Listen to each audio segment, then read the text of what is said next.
অনুগামী মানে সব কোলের ছেলে ভাই। বাবা, রাজু বিশ্বাস একজন বন্দুক হাতে কেক কাটে। রাজু বিশ্বাস জন্মদিনের কেক কাটে, হাতে বন্দুক।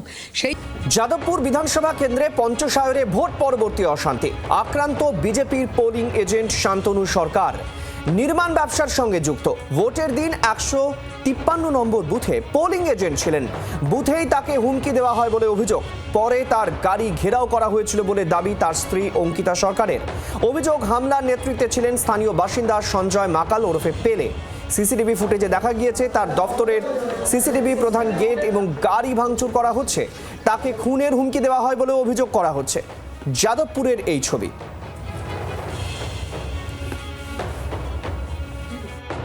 আপনাদের দেখাবো, সিসিটিভি ফুটেজের সেই ছবি।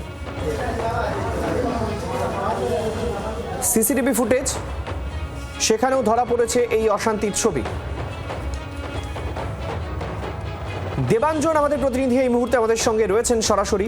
যাদবপুর বিধানসভার পাত্রশায়রে এই অশান্তির ঘটনার আপডেট আমি একটু জানতে চাইবো, কারণ এই অঞ্চলে প্রচুর পরিমাণে কেন্দ্রীয় বাহিনী ছিল, পুলিশ সতর্ক ছিল, গতকাল আমরা দেখেছি, কিন্তু তারপরেও এই অশান্তি কিভাবে হলো?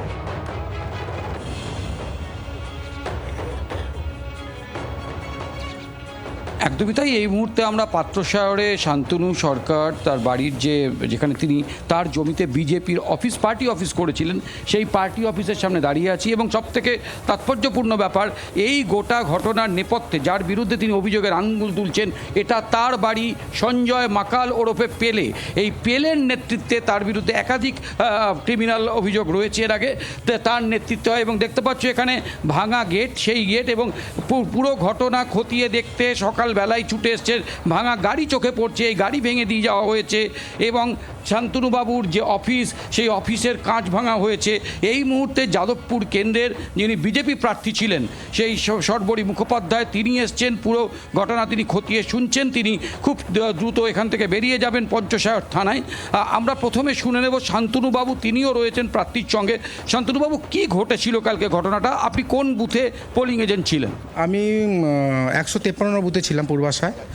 তো ওখানে আমাদের সঙ্গে বুথে যারা ছিল 5 জন ছিল তৃণমূলের, আমি ছিলাম একা, আর 2 জন ছিল সিপিআইএমের।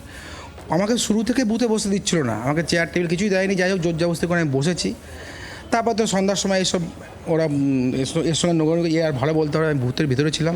ভালো, আমি যখন বুথের তখন 2-2:30 বাজে, তখন থেকে ওখানে আশেপাশে ঘুরছিলাম, কারণ প্রচুর ছেলে বুথে, যেটা থাকার কথা না। তারপরে গিয়ে আমি একবার জানাইও সিআরপিএফ বা পুলিশকে, তখন তারা ওখান থেকে সরিয়ে দেয়। সেটা ওদের একটা আক্রোশ, সরিয়ে দেয়। 50 মিটার দূরে গিয়ে ওরা দাঁড়িয়ে থাকে, প্রায় 150 থেকে 200 ছেলে। তারপরে এই গোপালদা বলে আমাদের একজন বুথের বিজেপির সভাকর্মী রয়েছেন, উনি আমার সাথে বেরিয়ে আসে। আমি যাই আমার হাজব্যান্ডকে মেনলি নিতে, তো উনিও আসে। হাজব্যান্ড ভেতরে তখন কাজ শেষ হয়নি, তো আসার সঙ্গে সঙ্গে আমার যেই গাড়িটা উঠে স্টার্ট দিয়ে পুলিশ সিআরপিএফের সামনে এরা আমার গাড়ির মধ্যে ঝাঁপিয়ে পড়ে। প্রায় 150-200 ছেলে, যাদের উদ্দেশ্য কারোরই ভালো নেই, সব ক্রিমিনাল এখানকার।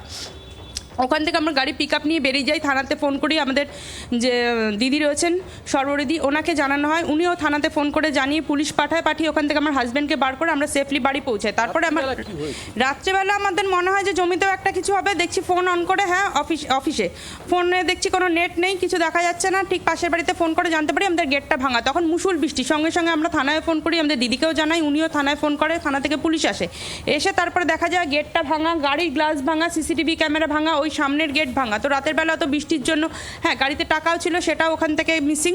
তারপরে রাতে আর পুলিশ সেরকম কোনো অ্যাকশন নেয়নি।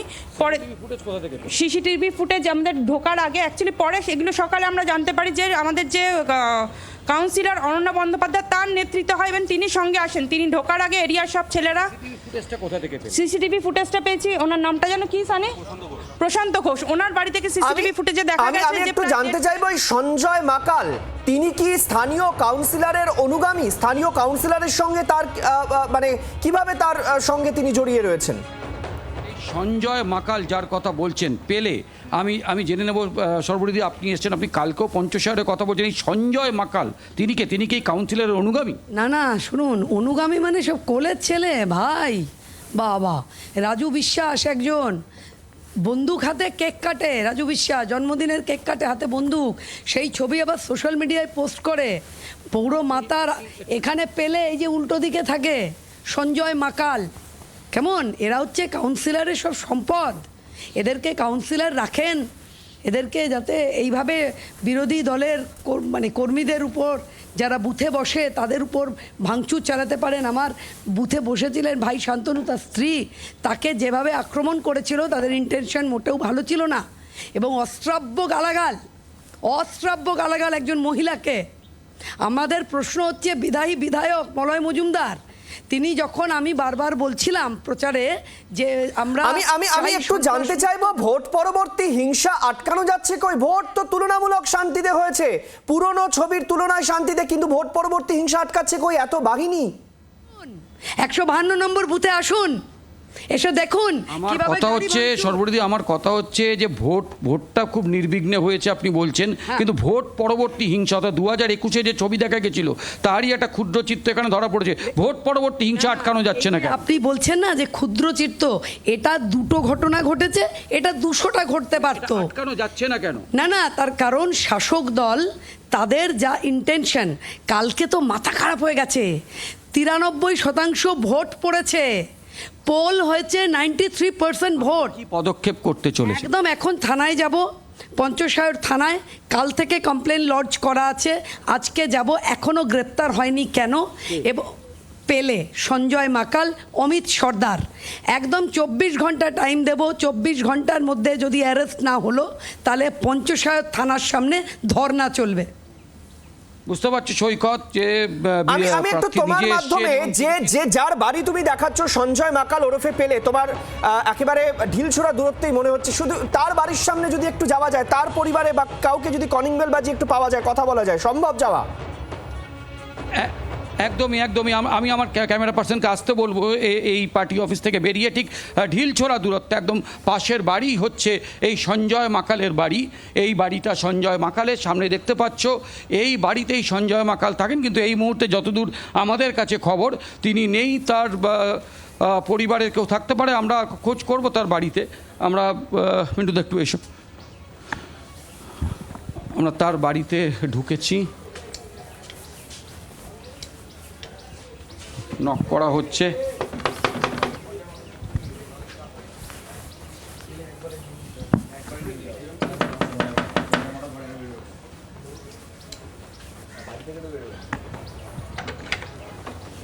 সঞ্জয় বাবু আছেন? আপনি কে হন? ওনার হাজবেন্ড। আপনার আমি ওনার ওয়াইফ। হ্যাঁ আপনার হাজবেন্ডের বিরুদ্ধে অভিযোগ যে আমি জানি না, উনি নেই বাড়িতে স্যার, আমি বলতে পারবো না। কোনো রাজনৈতিক দল করেন? আমি বলতে পারবো না উনি কোথায়, আমি বলতে পারবো না। ওনার বিরুদ্ধে অভিযোগ উনি এই লোকটি এসে অনন্যার বন্দ্যোপাধ্যায়ের সঙ্গে এসে কালকে এখানে ভাঙচুর চালিয়েছেন। আমি বলতে পারবো না, আমি বলতে পারবো না, আমি ছিলাম না দাদা, আমি ছিলাম না বাড়িতে। আপনি এখন শুনেছেন উনি কোথায় যোগাযোগ করেছেন তার সঙ্গে? না, আমার সাথে যোগাযোগ নেই তো। আমি যোগাযোগ নেই মানে? উনি আছে কোথায় আমি ঠিক বলতে পারবো না। আপনাদের যোগাযোগ নেই কেন? মানে কবে লাস্ট যোগাযোগ হয়েছিল? লাস্ট কবে যোগাযোগ হয়েছিল? আমি ভোটের দিন ওইখানে দেখেছি, কাল। আপনারা দেখেননি? না, আমি বলতে পারবো না। কথা হয়েছিল না, আমি জানি না, উনি নেই তো বাড়িতে। আপনার সঙ্গে শান্তনু বাবুর কথা হয়েছে যে আপনার প্রতিবেশী যার বাড়িতে এরকম আক্রমণ হয়েছে জানেন? আপনি কালকে রাতে কোথায় ছিলেন? আমি বাড়িতে ছিলাম না আপনি দাদা। দেখেছিলেন? আপনি কিছু জানতে পেরেছেন? আপনি দেখেছিলেন যখন না, আমি ছিলাম না, লোক এখানে এসে ভাঙচুর করছে? আমি ছিলাম না। আপনার বাড়িতে আর কে আছেন এই মুহূর্তে? আমি নেই তো, আমার ছেলে ছিল, ছেলে কাজে গেছে। ছেলে কাজে গেছে, মানে আপনাকে একা রেখে আপনার স্ত্রীকে, আপনার হাজবেন্ড কালকে রাতে বাড়ি ফেরেননি? বাড়ি ফেরেননি কালকে রাতে? বাড়ি ফেরেননি তো? না ফেরেননি। আপনি বাড়িতে ছিলেন, বাড়ি ফেরেননি এখন? আমি জানি না ঝামেলা কি হয়েছে, আমি বলতে পারবো না। বাড়ির সামনে 100-150 লোক এসে আমি ছিলাম না তো বলছি দাদা। এই তো বলছেন বাড়িতে ছিলেন, এই বলছেন আপনার। কখন কি হয়েছে আমি জানি না, যখন হয়েছে হয়তো আমি ছিলাম না, আমি সালে ছিলাম না, তখন কোথায় ছিলেন? বাজারে গেছিলাম। বাজে তখন তো প্রবল বৃষ্টি। আমি ছিলাম না বাড়িতে, আমি বলতে পারবো না দাদা। হ্যাঁ, আমার দরকার ছিল আর কিছু। দেবাঞ্জন, তুমি এই ছবি আমাদের দেখাতে থাকো। আমাদের সঙ্গে টেলিফোন লাইনে রয়েছেন তৃণমূল কংগ্রেসের তরফে রিজু দত্ত। আপনাকে স্বাগত জানাই জি 24 ঘন্টায়। 2021-এর মতোই দেখা যাচ্ছে ভোট পরবর্তী হিংসার ছবি। এক্ষেত্রে বিজেপি অভিযোগ করছে স্থানীয় একেবারে সঞ্জয় মাকাল, যার নাম পেলে, তিনি অনন্যা দেবীর একেবারে ঘনিষ্ঠ কাউন্সিলর অনন্যা দেবীর ঘনিষ্ঠ তিনি ভাঙচুর করেছেন, সেই ছবি আমরা এই মুহূর্তে দর্শকদের দেখাচ্ছি, কি বলবেন? সেটা আমরা কি করব? যারা সাঁজোয়া গাড়ি নিয়ে এসছে, 2.5 লক্ষ আধা সেনা বাহিনী নামিয়ে দিয়েছে রাস্তায়, তারা বিভিন্ন জায়গায় মাতব্বরি করছে, তো ভোটের দিন মহিলাদের গায়ে হাত তুলছে, ভোটের দিন 7 বছরের বাচ্চাদের পিটছে, তো এখন তো সবকিছু তাদের কন্ট্রোলে। এখনো তো ভোটের রেজাল্ট বেরোয়নি, কোনো সরকার তো এখন ক্ষমতা নেই, মডেল কোড অফ কন্ডাক্টে চলছে, পুরোটাই নির্বাচন কমিশনের অধীনে। থানায় যাদের সাথে এই ঘটনা ঘটেছে তারা থানায় কমপ্লেন করবে, তারপর জ্ঞানেশ কুমার আর মনোজ আগরওয়াল দেখবে। এটা আমরা কি বলতে পারি?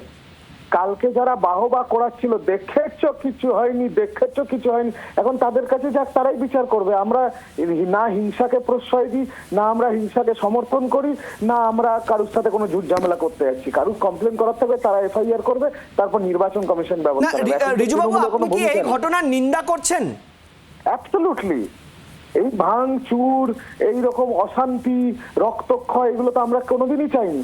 আর এর সাথে সাথে আমরা এটারও নিন্দা করছি, কালকে যেভাবে সিআরপিএফ কে লেঠেল বাহিনী হিসেবে কাজ করিয়েছে বিজেপি, ফলতাতে হিন্দু মহিলাদের ওপরে লাঠিচার্জ হয়েছে, 7 বছরের বাচ্চাকে গায়ে মেরেছে সিআরপিএফ, একজন ক্যান্সার পেশেন্ট মহিলাকে চড় মেরেছে সিআরপিএফ, একজন হাবড়ার 81 বছরের বয়স্ক মানুষ মারা গেছে সিআরপিএফ এর চড় খাওয়ার পর। এটারও যেমন নিন্দা করছি, সিআরপিএফ কে যেভাবে বিজেপি লেঠেল বাহিনী হিসেবে কাজ করছে তারও নিন্দা করছি। ধন্যবাদ রিজুবাবু আমাদের সঙ্গে থাকার জন্য। দেবাঞ্জনকেও ধন্যবাদ। বাংলার আওয়াজ, বাঙালির আবেগ, জি 24 ঘন্টা।